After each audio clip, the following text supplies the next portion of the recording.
Hello, everybody. Welcome back to Wild Chats, your home for everything animals. I am Ryan. Over there is Maria. Everybody, I want you to get this mental picture in your head of an animal dancing. What is the most rhythmically challenged animal you can think of? And what is the animal with probably the best dance moves that you can think of? While you're pondering that question, we're going to let Maria tackle that exact same question. So the most rhythmical animal? Sure. Start with that one. Okay. The funny thing is the same rhythmical animal was also to me when I was thinking of it, like when I selected like, oh, this will be a fun choice, was also the choice for the least rhythmical animal, which then made no sense. So I had to then Okay. review my thoughts. This will be good. Maria somehow has the most rhythmically challenged and the most rhythmically endowed animal all in the same animal. And now I can't even begin to guess what you're going to say.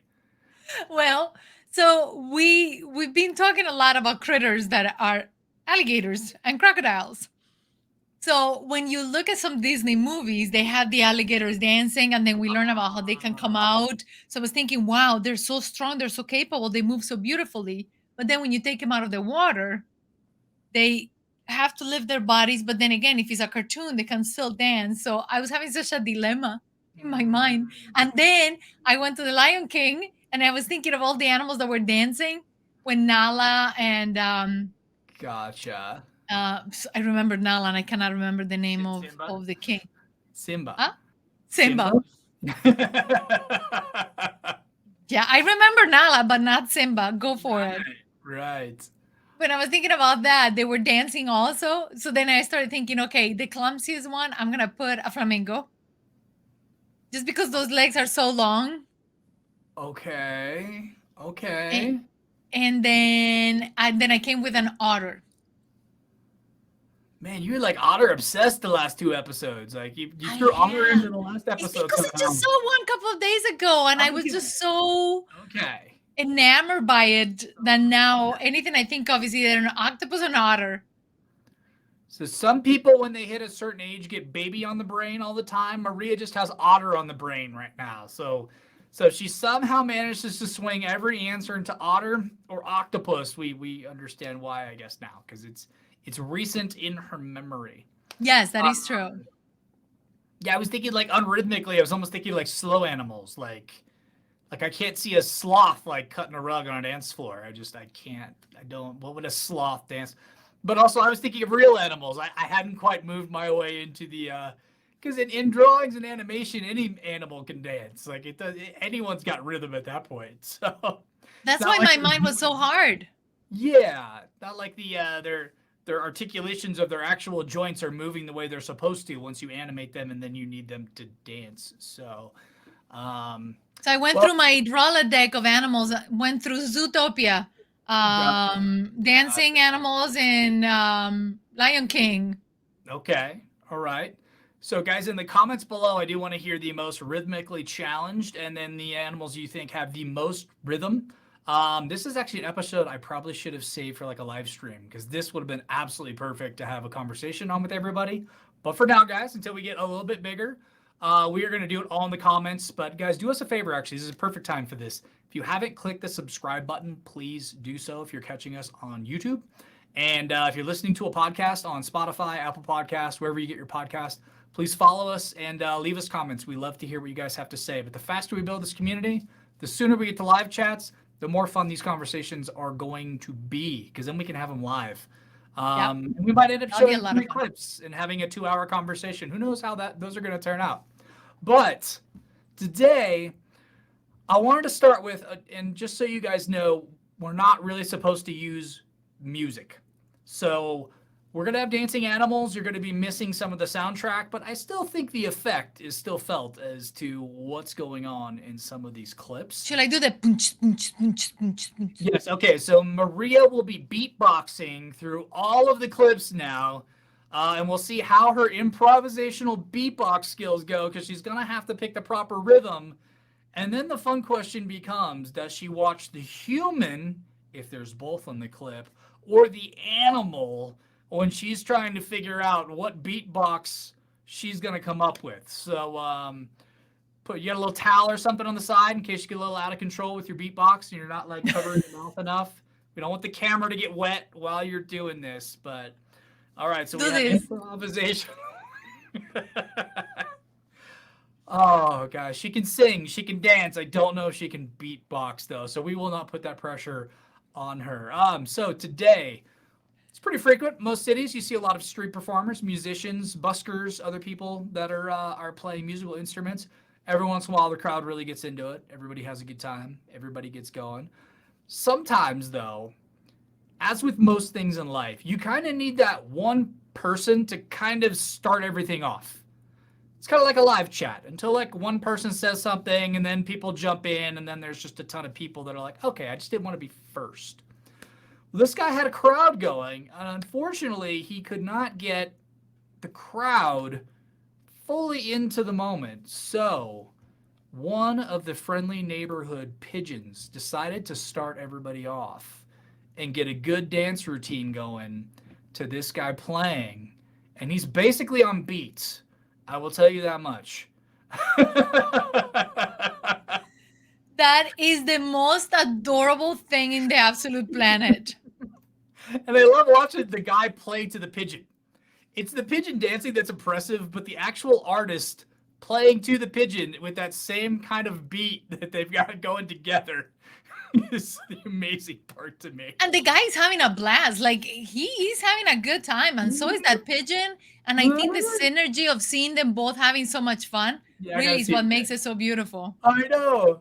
But I love how they both start kind of bopping at the same beat. They just kind of both get. To me, that's the best part right there. It's almost like following his feet. Like if you notice at the beginning, he was doing the same rhythm with the feet, and then the little bird was just going up and down. That is pretty adorable. Exactly. Exactly. Because Speaking of pigeons, when I was a kid, we used to have at school we will have lunch breaks, and everybody did, but we didn't go to a cafeteria. We'll go and sit outside. Yeah, we did It's that too. tropical Grade forest. I school. mean, it's tropical and nice. So we'll sit outside and just literally take over the entire campus. It was a really nice big campus. And we'll sit under the trees. And there was a pigeon, a male pigeon, who always tried to get food. And he figured out that the best way to get food was to fake that he had a bad leg. So he will come and do this and get to you. As soon as you give him something, then he'll walk normally. So we do have a video coming up in the future, and there is a clip of a dog that figured out the exact same thing. It was a street dog, and he basically like walks on 2 feet and drags, and you're like, oh, this poor dog, he's paralyzed, and then like he walks, he drags his feet, and then all of a sudden he's like, oh, he just starts walking normal. And I think I've seen that clip, YouTube or Facebook. That is adorable. That is adorable. All my sympathy, and then, oh. You. Okay, this is actually something really that happened to me in life, and then I'd given the animal food, and then I literally took it back because I was just so bitter that he tried to pull one over on. No, I'm kidding. I would never do that. And I don't think the animal will let you either. I don't think he would. And street dogs in foreign countries trying to pull stuff out of their mouths. I mean, it's just a bad idea, guys. If you didn't already know this, since we haven't done one for a few episodes, PSA. Don't try to pull food out of a strange animal's mouth in a strange country, especially if you're the one that gave it to him. Don't Yeah. do that. Okay. It's not always animals. See, sometimes people think that animals in the zoo, you think they've got it easy. Sometimes you think they got it hard. It's probably both, depending on the situation, depending on the zoos. I think zoos are hard for some animal lovers because there are certain zoos that are rescue zoos that actually take in the animals and take care of them and rehabilitate them and then release them if at all possible. So I prefer those zoos personally. But sometimes the animals are having a blast also. We can't just assume that because they're in a zoo, they're unhappy. And this guy clearly was having a good day, especially when he found a dance partner. Oh. And especially when you can cheat holding the chain link fence. Exactly. Now, one thing I have to say about that, Okay. that is adorable, Okay. but it makes me wonder if the animal is making that move out of stress. Because many animals, they sway to release the stress, and that's just the only thing they can do. Now, I'm not sure, of course, unless you go and talk to them and see what's going on. Many times they just kind of do the same patterns just out of stress, is the way they know how to relieve it. Yeah. I forgot. I was reading an article. I forgot the name of the condition, but it was like zoologist or something like that is the term they use for animals in zoos that can't mentally handle the situation anymore. A lot of bears will bite the bars and stuff, and then it messes up their teeth. And certain animals react when they're reacting negatively. And again, it's not always the zoo either. Sometimes it's just like humans, animals can be in life situations that are just stressful at that point in time, or we don't know if they lost somebody close to them or what the situation was. But that was one of the sections of the article was talking about exactly that, how they deal with stress and the negative effects that can come from it, and the certain things they look for in specific animals, because they know that bears do tend to chew, so they'll chew the cage or the fencing. So they always look at bears' teeth when they want to see are they stressed out, because someone's not always there to see the behavior. Exactly. There's a lot of people at the zoo taking care of the animals, but it's not like a tourist is going to know, hey, that doesn't seem right. I better go notify somebody. And they don't go through the film footage of every animal in every cage to see what they're doing. So they have, If they even have film footage. yeah. So they Now, have. Go ahead. what's interesting is when you go to the different zoos, because most of the zoos are now conservation parks. When we went to Medellin, we went to one of the conservation parks that used to be a zoo, and I remember as a child being traumatized because I remember seeing the tiger in what looked like a bathroom. It was a little bigger than like a room with tile, like a bathroom. That's what it was, and that's all they knew in the 90s. Mm-hmm. So now, when we went back, I was asking them like, "Why do you have this animal? What's going on with this?" And they're like, "Well, most of these animals have been taken from illegal people who had them illegally. Mm-hmm. So they were taken away from them, and they're right here until we can either, if they're wild animals, like you said, recuperate them, heal them, and then release them." Mm-hmm. And it was nice because they were talking about they play games with them so that Mm-hmm. their minds are nice and clear. So in one of the videos, we were looking at the tigers. They were dangling the chicken or a piece of meat, and the tigers were jumping. Yeah. That's just some of the enrichment that they have to play with them, so their minds are not focused on this is my area, this is it, I know it with my eyes closed. So they Yeah. play with different games. If you watch Secrets of the Zoo, they show you what they do, like, okay, today we're going to build this and that for the monkeys, so then they hide things so the monkeys have to find it. And Mm-hmm. it's just part of keeping their minds healthy. Yeah, when I was coming. I don't know if it was this video or I was researching a different one, but I came across an interesting thing that like most animals actually live longer in a zoo because they've got all the medical care. They don't have the predators. They've got people catering to them to a certain extent. One of the very few animals that lives significantly less time, like length of life wise. You want to take a guess at which one it is? A cheetah. No, cheetahs live longer. Hmm. Give me a clue. Africa. So it was a cheetah? Okay. Africa. Hippos. It's not a cheetah. I'll tell you that much. Not a cheetah, not a leopard, not a lion. A rhino, hippo. I don't know. Which one? Elephants. And it's like a quarter of the lifespan. I think it's something, I don't remember the specific number, so please guys don't quote me, but I think it was something like they only live like 17 years in captivity, but they live like 40 something years in the wild. They believe it has something to do with the way elephants develop and the exercise they need and the range, and there's something about not being able to like walk across the savannas and stuff, and I was all just that going to say, entails. moving. But then you would think wildebeest and stuff would have the same issue, but it seems like And that was the one that they focused on because I think it was the most dramatic one because it was close to like 1/3 of the lifespan in captivity than in the wild. But they said They're that also such they're also such smart animals that what we forget is, yeah, you can play as many games as you want, but it's like us, how many video games can we play until we start noticing that, okay, I can't get out of this room, and I need to go and visit.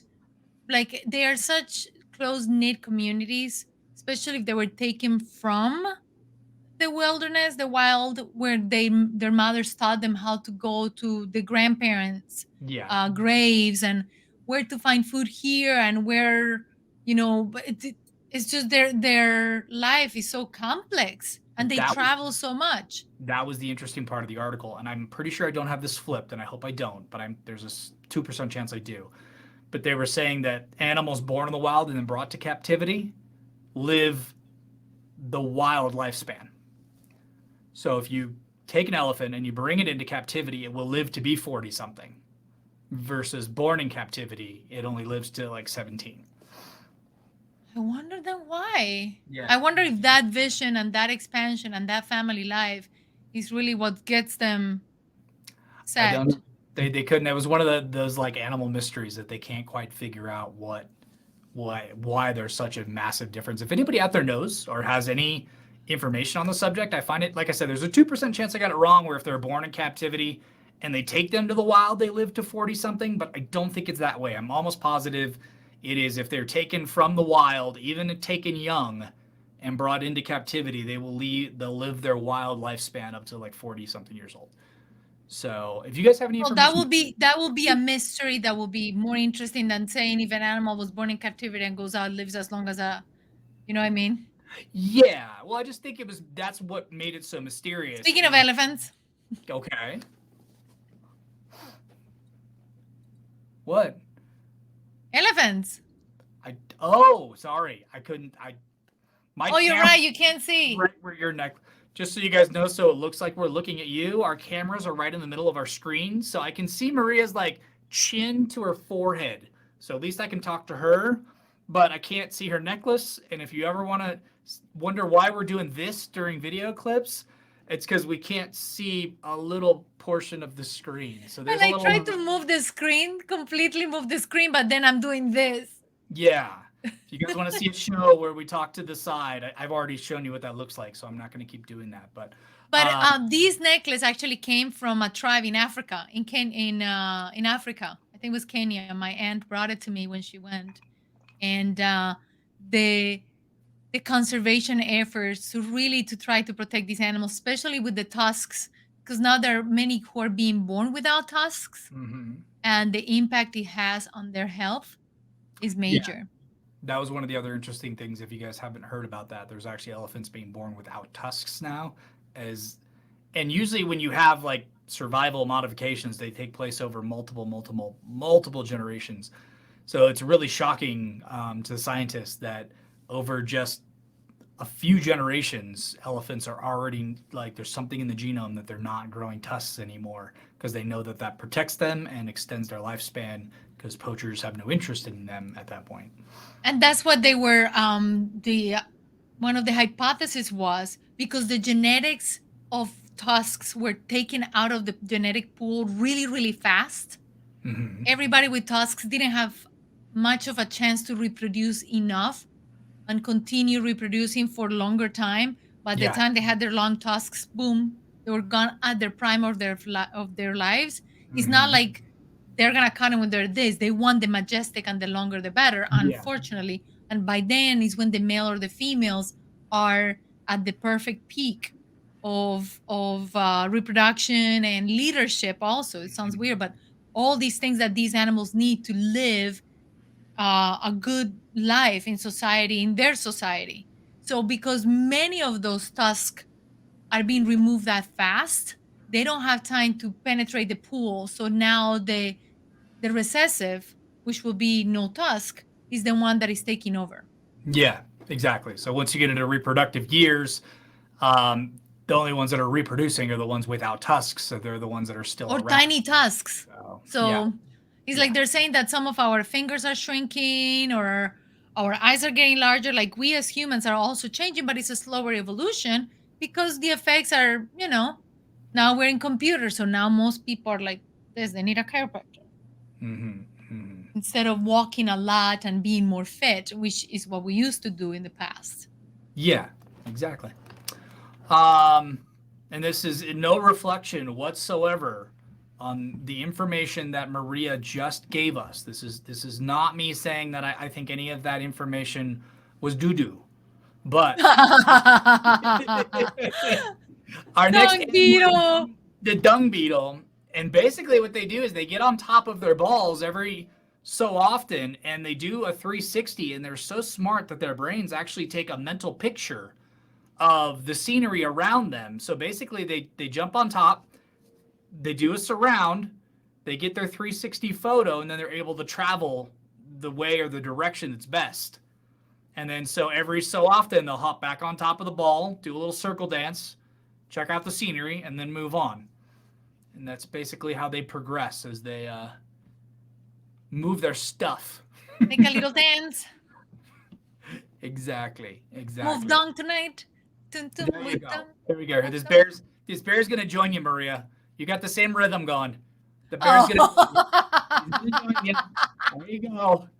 Gotta scratch the back a little bit. Gotta scratch. I want to put some like Brazilian music there. Yeah, some samba or something like that. There you go. Okay, we're gonna give him a little hat and some samba music, and make a little like parade float go by. Oh my gosh, that is so stinking precious.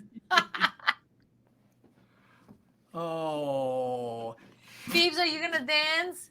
Phoebes decided to get up too, so who knows? Involved, grab her if she wants to be grabbed. Oh no, she decided to lay down out of the blankets. Maybe she's getting too warm. Okay. All right. She's got to cool down. So she decided to get out of the blankets. She's got a crocodile. So just open her mouth for a while. Just open her mouth and hang out. She went back to night-night. Okay, back to night-night. Back to night-night. So let's see. I have so basically when I was doing my research, I actually found a tap dancing bird. Unfortunately, I couldn't find a video clip of it for you guys, but they are the blue-caped Cordon-Bleu songbirds. So they already sound fancy.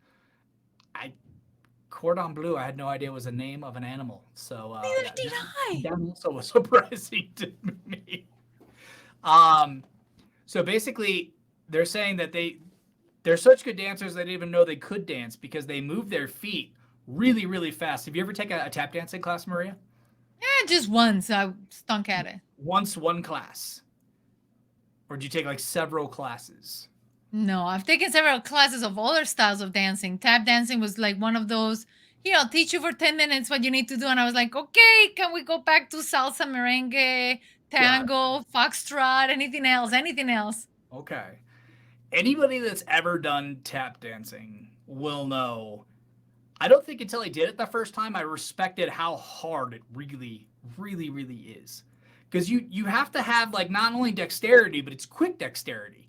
Like you've got to like heel toe. I mean, I was too slow. I was like, okay, I can do that movement, but once you try to speed it up, I can't really. My ankles don't flex that fast. Now, I played basketball my whole life, and I have landed on people's feet at least 4 times that my ankle twisted so badly that I got what's called an avulsion fracture, which basically your ligament pulls away from the bone so fast it actually pulls a piece of bone with it. And then the bone floats around until it fuses to another bone, and you just cross your fingers that it doesn't pick a joint or something that hurts. I've been lucky. They've all settled in places that weren't bad.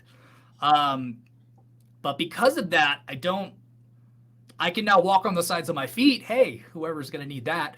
But I don't really have that quick like flexion. I don't have that. The tendons aren't there to like be able to react quickly. So you can't dance samba either. I don't know. Is that a very like fast foot intensive? I can like pick up my legs. If it's my legs, I can do it. But tap dance is all ankle flexing. It's all ankle flexing. So Irish gig you can do. Yeah. So But they found like this bird was moving its feet so fast they couldn't even tell that it was actually moving its feet. That's how fast this bird was moving. It looked like a ghost. It just basically the birds are well known to science, but the speedy feet movement was so quick that it was too quick for human detection. So they thought it was just some kind of like jumping jack or something. They couldn't quite tell the feet; they would just see the body moving. But if you've ever done tap, you know that you can tap your feet 6 times and your body only moves up and down once. Yep. You're that disconnected between your feet and your torso, which is essentially what they were doing. Let's see. The researchers studied the courtship process at 30 frames per second and then at 300 frames per second, essentially slowing it down 10 times. And then at that speed, they could finally actually see the courtship dance that the birds were doing. And then they think that it also adds a percussive element that the males use to woo the females on top of the obvious normal bird stuff of the bird's song and the head bobs and all the other stuff. But they're actually tap dancing so fast the human eye could not see it. Which reminds me of that Jack Johnson song when he's talking about Bruce Lee. No, you don't know the song? Oh man, I can't think of the name of the song, guys. You'll have to help me out in the comments.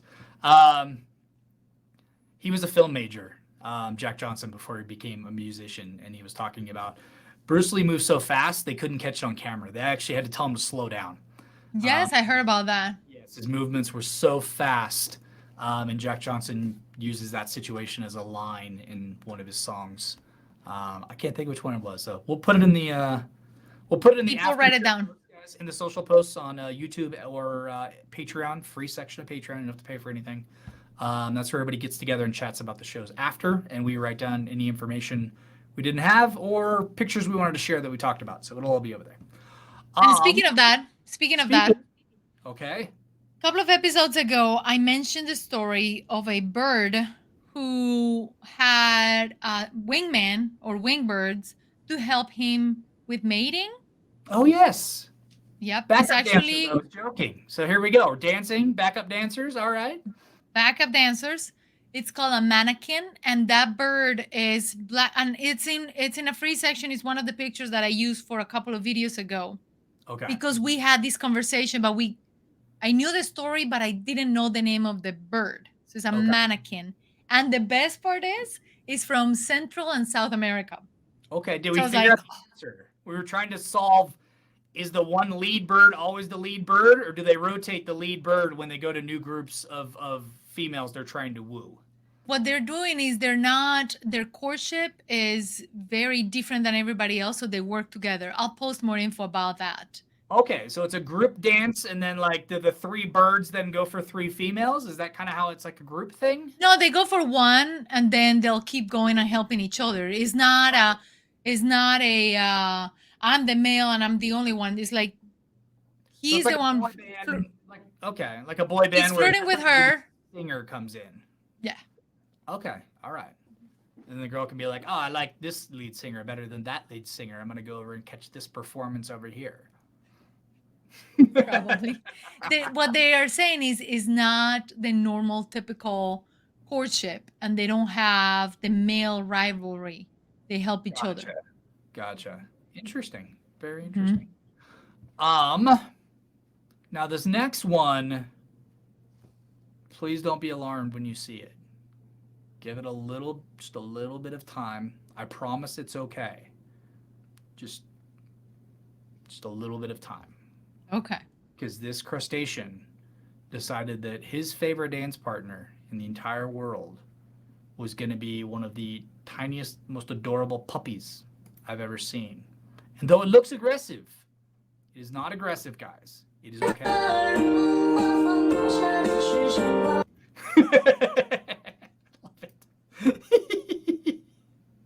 He just stands over him just on rhythm. I wonder, because the claws are not even clamped like you usually see that. No, that's why I wanted to tell you to be okay. But I wonder how long a decapod can live out of the water.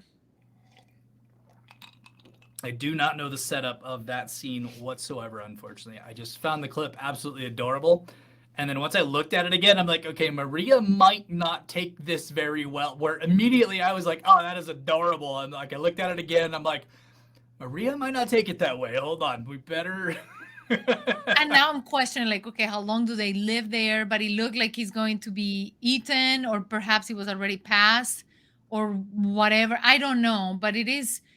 We'll leave it for the imagination of cuteness. Okay, all right. So you guys in the comments again, we'll have some fun with this. You tell us what you think happened. How did this situation take place? Did somebody just grab a lobster out of a pond and throw it on top of its puppy? I don't think that's what happened. No, the skin is not red. I mean, the exoskeleton is not red. Okay. So it's not cooked.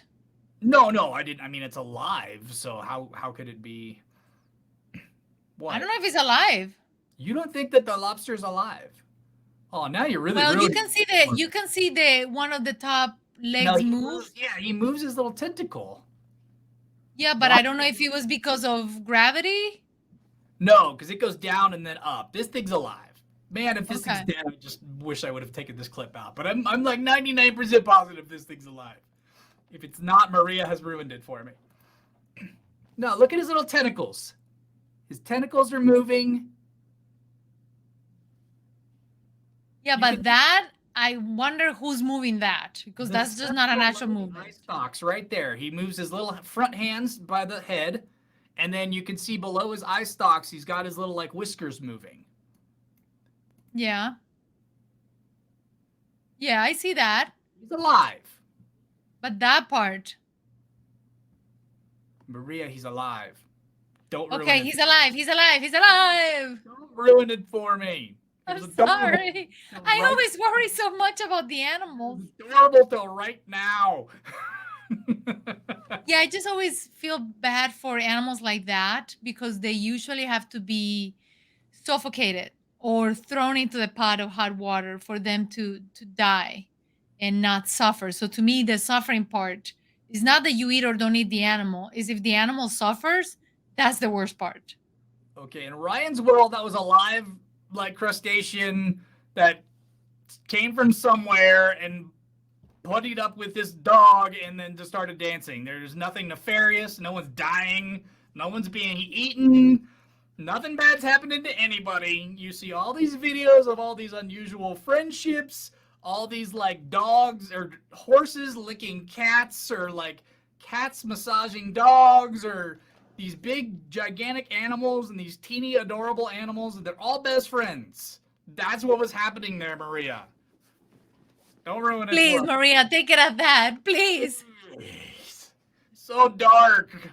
So dark. I'm sorry. Yeah. I don't mean to, but it's where my head goes. Don't overanalyze this one either. Though I don't know that you can, but that's okay. We got a dancing stick animal and a bird either judging or joining in next. I'm not sure which. And just so we get a little bit of context for rhythm, we get a little.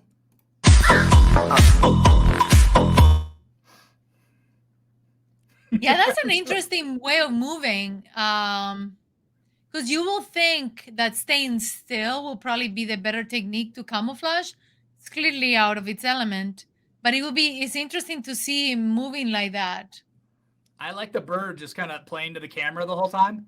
Yeah. He looks to the camera and then he looks, he squawks, and then he's like, come on, man. It's like a puppy where it's like, come on, get this thing away from me. I don't want this thing. Get it away from me. And I wonder if that's a very young one. A young bird. Okay. That's adorable. That's adorable. It could just be it flying in the wind or something, maybe. Maria, Would you like to tell us the story of the bees and the bee dancing? Can you break that down for us?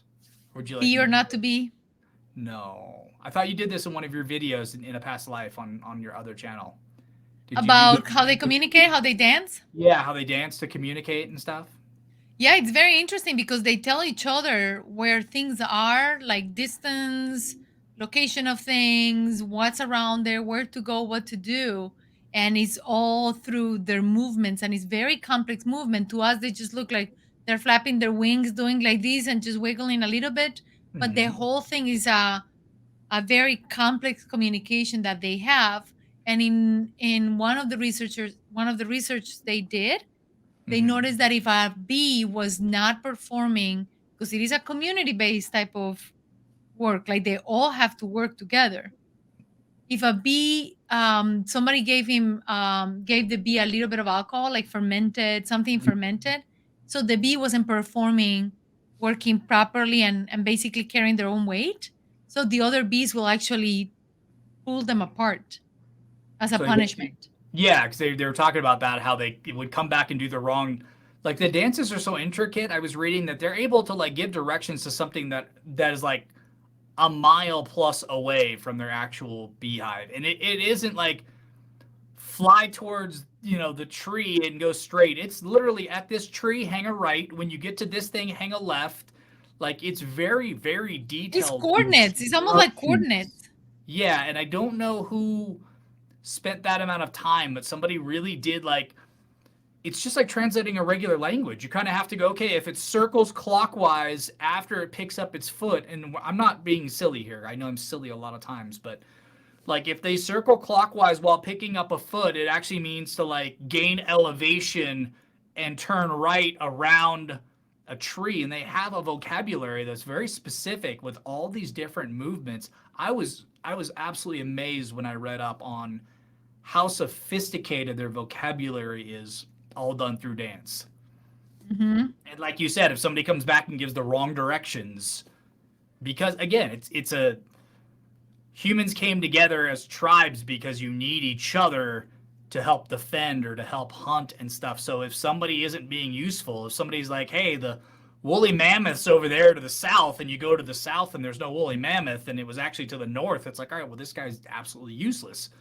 The bees basically have the same philosophy. If you can't give proper directions to get to where we need to get to, then we don't need you anymore. And they're Uh, not kind about it. It's not like us. no. We're like, oh, well, it's okay. No, they're not kind because they don't have time for that. There are a lot Yeah. of predators and a lot of things that want to eat them all the time. They're very susceptible to so many things that they don't have time to, oh, like we humans, if there is someone ill, actually, one of the peaks of civilization, they were asking, guy, what was the peak of civilization? Like, what did you notice? Did you notice in all the research they did in anthropology? What did you notice that was the peak? And it wasn't the round for the wheels, and it wasn't agriculture. It was actually caring for someone who was sick and staying in one location and caring for that person. Like, that's when they started noticing the evolution of humanity.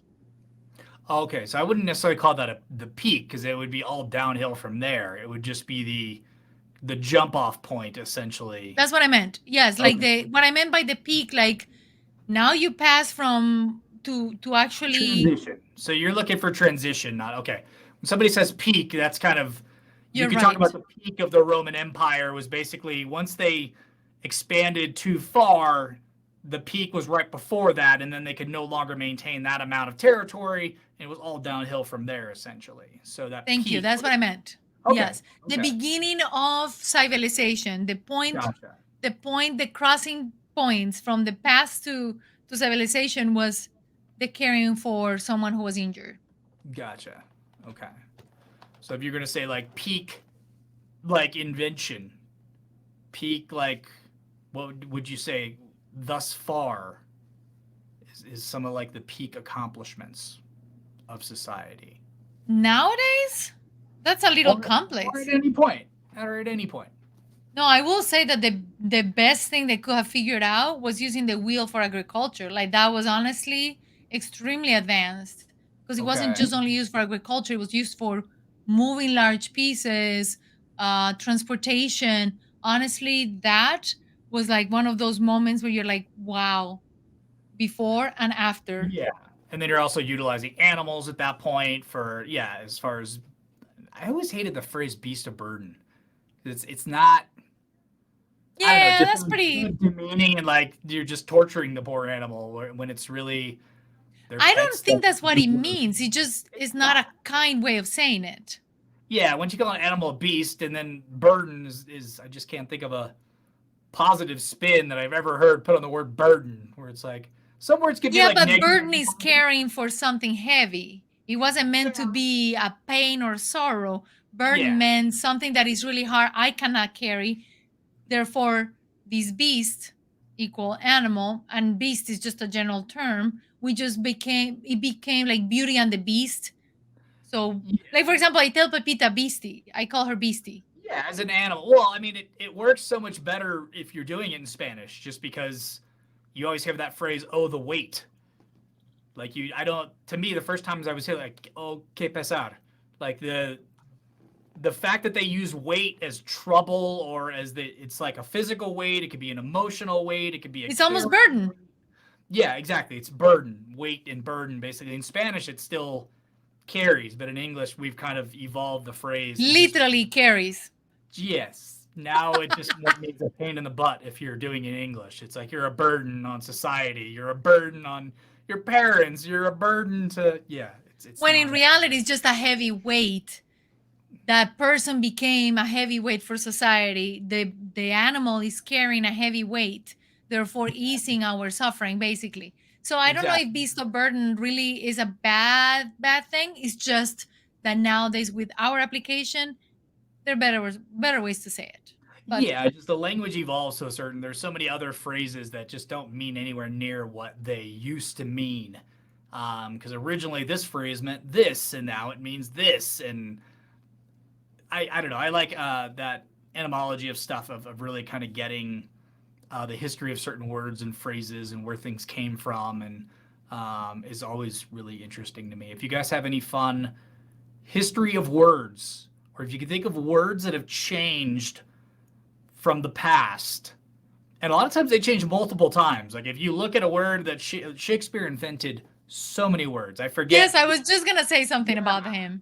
He gets credited with inventing thousands of words, but the words don't necessarily anymore mean what he originally had them, yeah, as he conveyed them to be. So that would be interesting if you guys have favorite words that you know have changed meaning, or just a really cool etymology of a word that you know.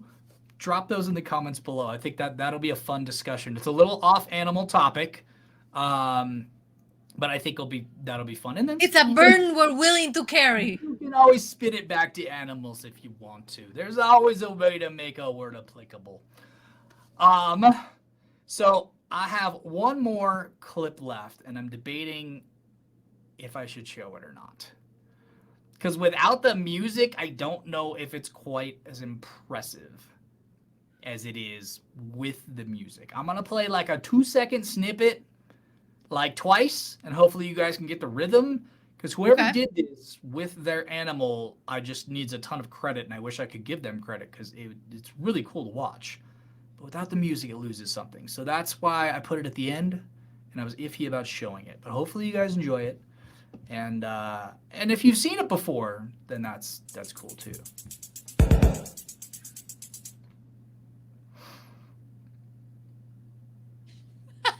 Without the mule.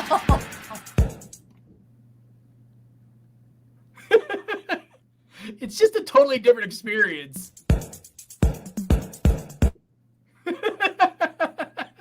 Pretty soon he's gonna be doing something like this. Oh yeah, there he is. Look at that though, all the vibrations and stuff, and then the cat's just like, "What are you doing to me, man? Seriously?" My treat better be really good. My treat better be really good. He's such an 80s, 90s. So awesome though. Absolutely love that clip. That is adorable, by the way. That is completely adorable. You just can't do it justice though when you take the music out, because it's just like everything is so on beat, and then just the little movements and stuff. It just. I just love the shoulder vibration. Mm-hmm. I cannot even do it. I look like I just got. Yes, like somebody electrocuted, shocked you, but somehow still did it without rhythm. Yes, I know, exactly. Least rhythmic animal in the animal world. Human being, maybe? I don't know.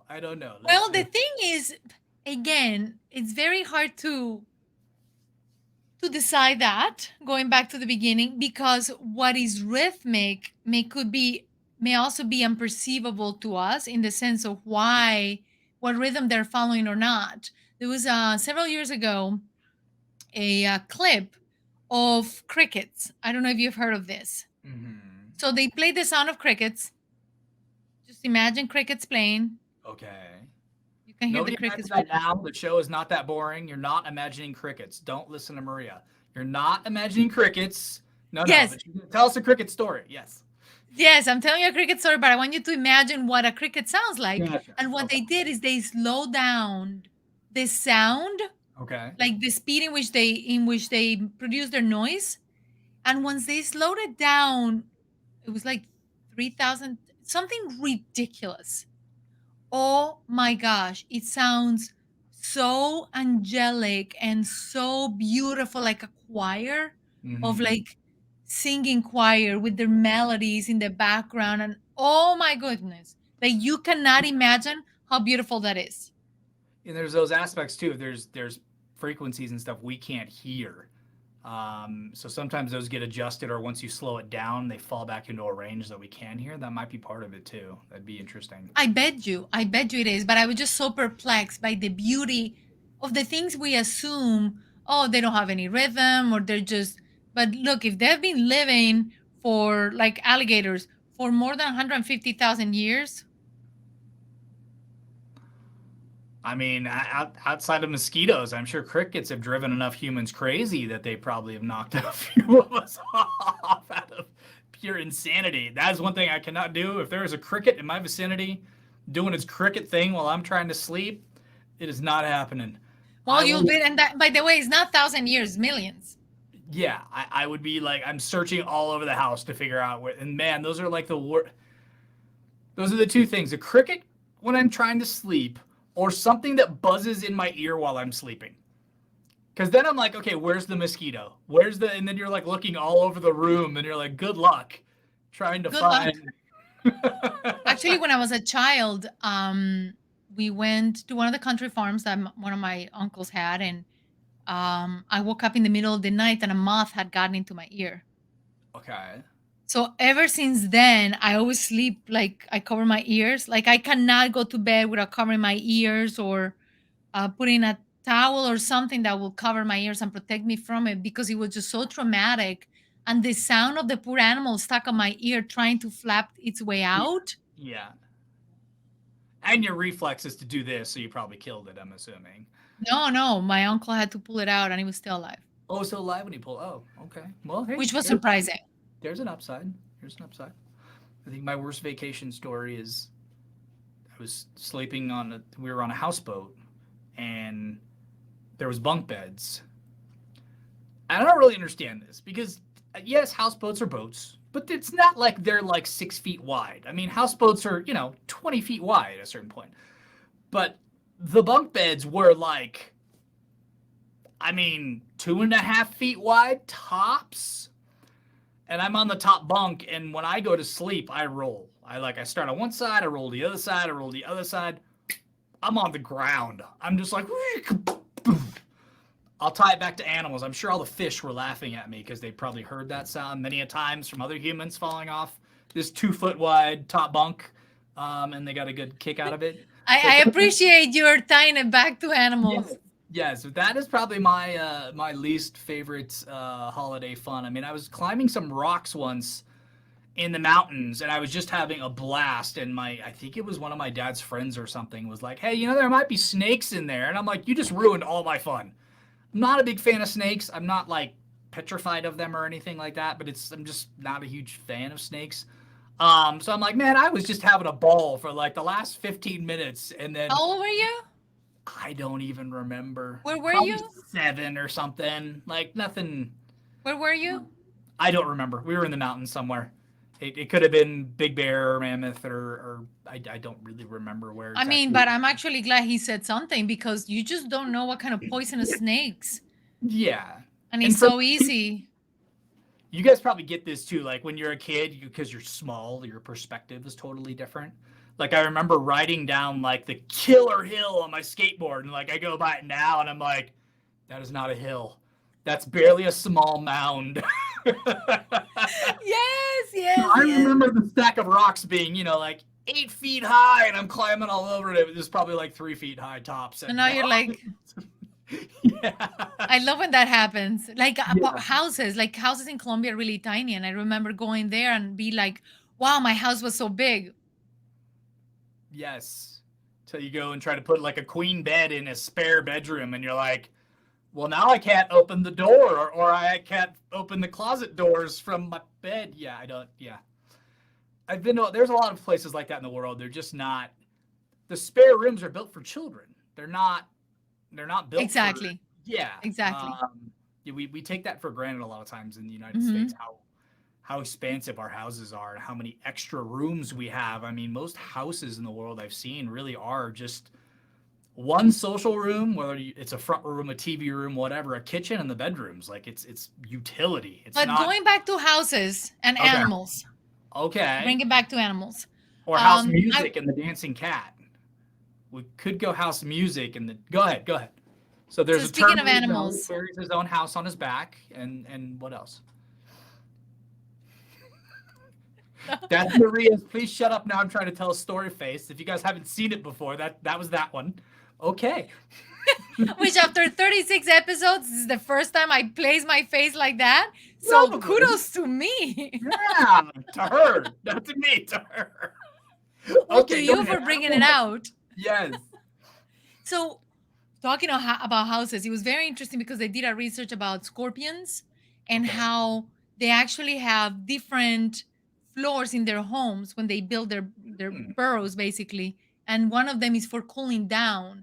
Like it's not just to hide. And I know ants and other animals have where the food goes, where fermented things or babies, or but for me the impressive part was the scorpions just having their own space for cooling off, like a different room. I thought that was awesome.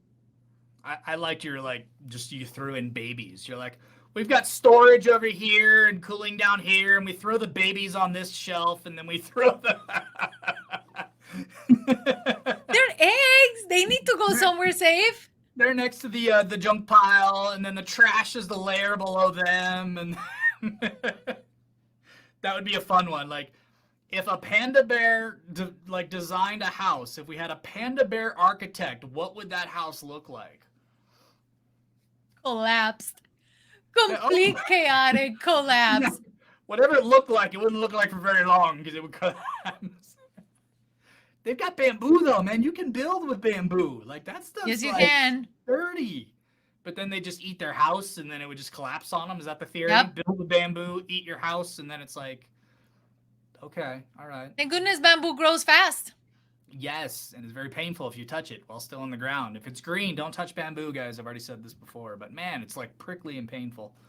What was that nursery rhyme where was it Hansel and Gretel that go in and they're eating the candy house and then the witch tries to eat them? Is that pretty sure that's Hansel and Gretel? Yeah. Yeah. But what You does that have to do with prickly and green? Because if the panda builds a house and then eats his house and it collapses on him, it's like being in the candy house and Hansel and Gretel are eating the house as they're hanging. And like, who's out. gonna put that poor panda in the oven? Like, where is this going? No, I wasn't going that dark. Man. Well, now that the show has taken another dark turn, we had the lobster puppy incident, and now we have somehow a panda bear ended up in an oven. I don't know how this happened. I'm just talking about his house collapsing on him. That's all. That's all. All right, guys. Hopefully you guys had a good time. I know that we always do. We are going to jump on over to the backstage show. So all the Patreon subscribers, go ahead and jump over there with us.